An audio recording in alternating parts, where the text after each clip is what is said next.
Hello students, இந்த questionல TP, TQ ரெண்டுமே வந்து two tangents to a circle. ஒரு சர்க்கிளோட tangent தான் TP, TQ அப்படின்னு சொல்கிறாங்க.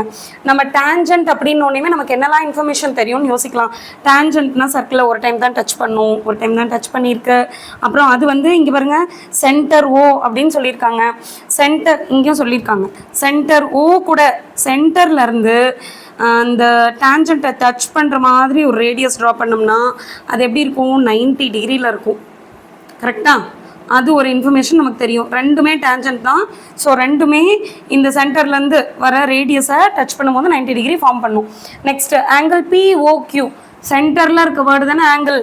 அப்போ POQனா POQ சென்டரில் தான் ஆங்கிள் இருக்கும். அப்போ இது வந்து 110. இப்போ இதை கண்டுபிடிக்கிறது ரொம்ப ஈஸி தானே. 1 2 3 4 சைட்ஸ் இருக்குது. 1 2 3 4 சைட்ஸ் இருக்குது. 4 சைட்ஸ் இருந்தால் ஒரு குவாட்ரிலேட்டருக்குள்ளே டோட்டலாக 360 டிகிரிஸ் இருக்கும் இல்லையா. இங்கே நமக்கு ஏற்கனவே 3 தெரியும், 110, அப்புறம் 90 90 தெரியாததை எக்ஸ்ன்னு வேணால் வச்சுக்கோங்க. எக்ஸ் அப்படின்னு வச்சுக்கிட்டா இது ஒரு 180, இது ஒரு 110, ஆட் பண்ணால் 290 வரும். அப்போ 360 மைனஸ் 290 பண்ணோம்னா எக்ஸ் என்ன அப்படின்னு தெரிஞ்சிடும். So X is equal to 70 degrees. ஒரு வேளை நமக்கு சப்ராக்ட் பண்ணும்போது ஸ்பீடாக சப்ராக்ட் பண்ணுறதுக்கு கன்ஃபியூஷனாக இருந்ததுன்னா இதை 300 வச்சுக்கிட்டு 360 மைனஸ் 300 பண்ணால் நமக்கு ஒரு 60 டிகிரிஸ் வரும். ப்ளஸ் இங்கே ஒரு 10 கம்மியாக தானே இருக்குது, அப்போ இன்னொரு 10 இருக்கும்.